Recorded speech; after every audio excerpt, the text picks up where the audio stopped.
Programımız kaldığımız yerden devam ediyor. Şu anki konuğumuz fonksiyonel tıp hekimi Doktor Hacı Büyükneslinli. Hacı hocam hoş geldiniz. Hoş bulduk, teşekkürler. Nasılsınız? Sağ olun, sizler de iyisiniz. Bizler deyiz hocam, hoş Teşekkür geldiniz. ederiz. Hocam fonksiyonel tıp hekiminin ilgilendiği alanlar nelerdir? Ne gibi hastalıklarla ilgileniyor? Bu konuda bize biraz detaylı bilgi verir misiniz? Esas hem hastalıklarla ilgileniyor hem önleyici, hastalıkları önleyici, engelleyici veya oluşmasını durdurucu şeylerle ilgileniyor. Koruyucu tıp yani. Koruyucu tıp, evet, teşekkür ederim. Özellikle yani bizim ilgi alanımızdan, özellikle ağrılar. Yani bugün bir avuç ilaç içmeye gerek yok. Kronik ağrılarda %60, 70, 90 hatta yüzlere varan 3-5 dakikada sonuç alabilirsiniz. Özellikle ağrılar. Ağrılar. Evet. Başka hangi konular var hocam? Alzheimer'dan otizme kadar, kas hastalıklarından işte DMD olsun, Frederick olsun veya MS veya Parkinson, hepsinde çok güzel sonuçlar alabilirsiniz.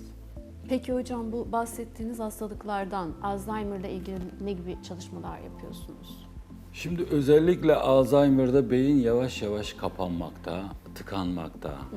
Bu da büyük ihtimalle yediğimiz, içtiğimiz gıdalarla veya beslenme alışkanlıklarımızla ve her zaman söylediğimiz frekans, bu Wi-Fi hatları, bu cep telefonları, maalesef bunlar beyindeki yangına, özellikle otizmli çocuklarda bildiğiniz benzin döküyor.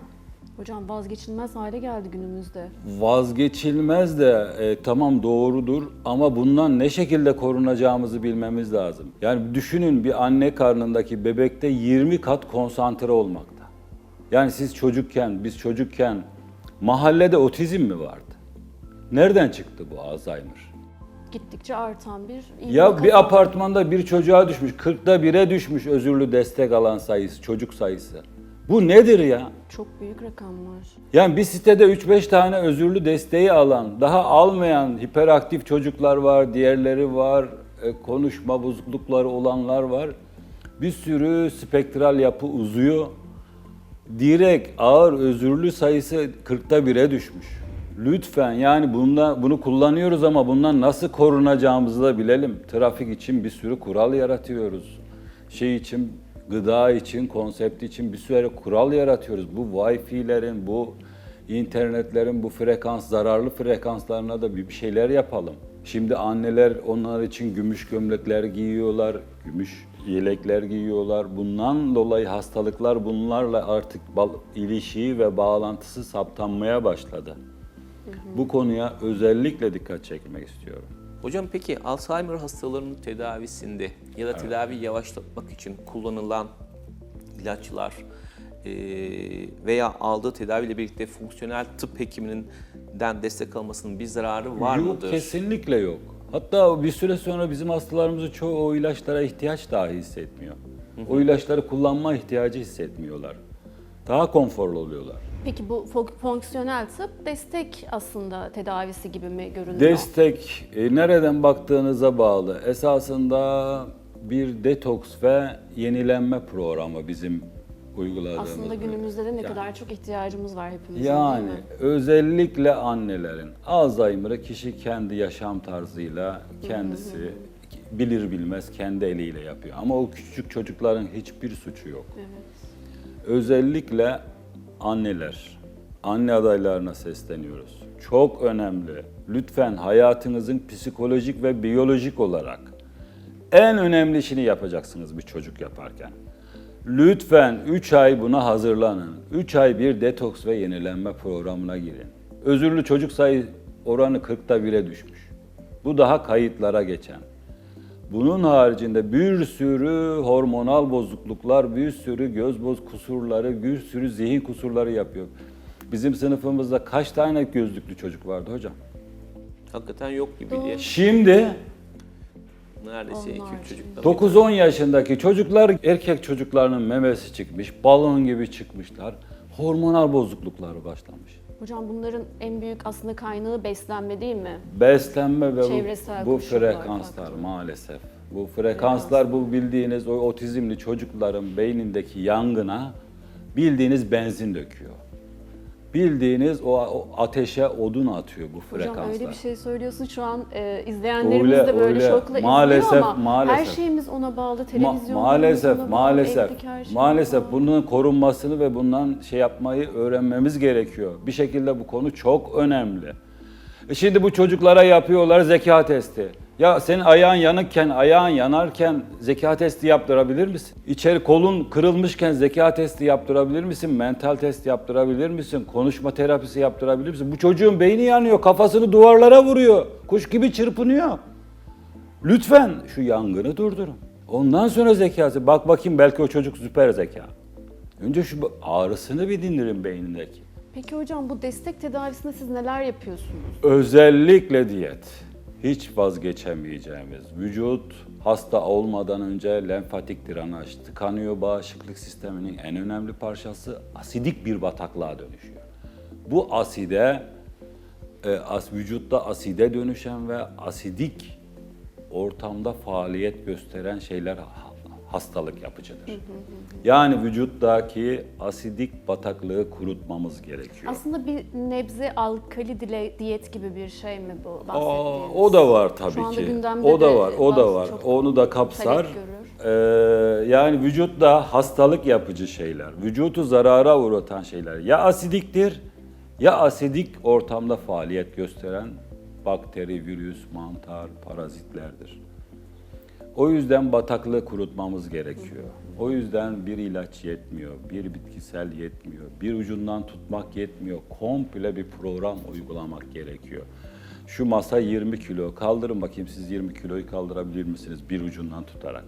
Ama dengeli tuttuğunuzda, yani vücudumuz esasında bir akvaryum. Vücudumuzdaki hücreler birer balık. Biz suda yaşayan bir balığız esasında. Vücudumuzun %70'i, beynimizin %80'i su. Ya su kirliyse daha neden bahsedeceksin? Bu akvaryum nasıl sağlıklı olacak bu balıklar? Yani sudan bile başlayabiliriz. Doğru. En önemli zaten. Bu akvaryuma dökülen tüm kirli çeşmeleri kapatmak zorundayız. Sadece işte toksik şunlar toksikmiş, sadece işte gıdalar toksikmiş, sadece frekans zarar veriyormuş, sadece su kaliteli olmalıymış değil. Bütün havuza dökülen havuzun sağlığı, iyiliği, oradaki balıkların iyiliği için havuza dökülen tüm kirli suları kapatmak zorundayız öncelikle. Hocam peki beslenme, diyet, frekans birçok şeyden bahsettiniz. Evet. Bütüncül bir bakış açısı mı ifade ediyor Tabii söyledikleriniz? ki, tabii ki, tabii ki. Yani tüm kirli çeşmeleri kapatacağız. İçeriği, havuzu bir temizleyeceğiz. Süper antioksidan bitkisellerle. Önce buradan kötü şeyler girmeyecek. Buradan giren kötü şeyler girmeyecek. Ondan sonra havuzu süper antioksidan bitkisellerle temizleyeceğiz. Ondan sonra lenfatik drenajı açan, şuranın gideri tıkalıysa en kuvvetli deterjanı döksen ne olur? Hiçbir şey. Yani giderler açık olacak bir yerde onarım ve sağlık olması için. Yani Kadıköy hasta olmadan önce Kadıköy'ün kanalizasyonu tıkanıyor önce.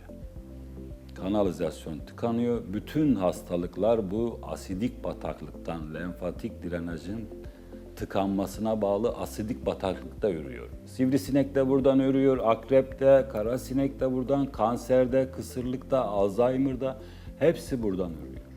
Hocam şimdi bu olayların sebeplerinde beslenme, frekans, diyet bir sürü şeyden bahsettik. Fakat bu tip problemle karşı karşıya kalmış kişiler şu anda dikkatle ve ilgili sizi izliyorlar. Mesela Alzheimer'lı bir kişi için neler yapıyorsunuz? Yani tedavide ne uyguluyorsunuz? Alzheimer'da öncelikle diyet. Ciddi bir bağırsak temizliği. Yani bir vücutu bir yerde bir onarım yapacaksın. Ne yapacaksın? Öncelikle kapıyı onarman lazım. Güvenliği koyman lazım. Bunların uzun süre mide asidini giderici ilaçlar, işte mide koruyucu adı da, ağrı kesici ilaçlar kullanmaktan, antibiyotik kullanmaktan mide ve bağırsak sistemi mahvolmuş vaziyette. Öncelikle vücudun kapısı mide bağırsak sistemi, güvenliği de mide asiditesi. Mide asidini yerine koymak gerekiyor. onu düzenlemek gerekiyor. Yeniden çalışma, onu durdurmak. Güvenlik problemi çıkarıyor diye güvenliği iptal etmek veya görevine son vermek gibi bir şey mide asidi koruyucu kullanmak. Teşekkür ederiz Hocam hocam. çok teşekkür teşekkür ederiz ederim. vermiş Verdiğiniz olduğunuz bilgiler için. Saygılar. Bugünkü program konuğumuz fonksiyonel tıp hekimi Doktor Hacı Büyükbesneli'ydi. Kendisine tekrar teşekkür ediyoruz. Programımız kaldığımız yerden tüm hızıyla devam ediyor.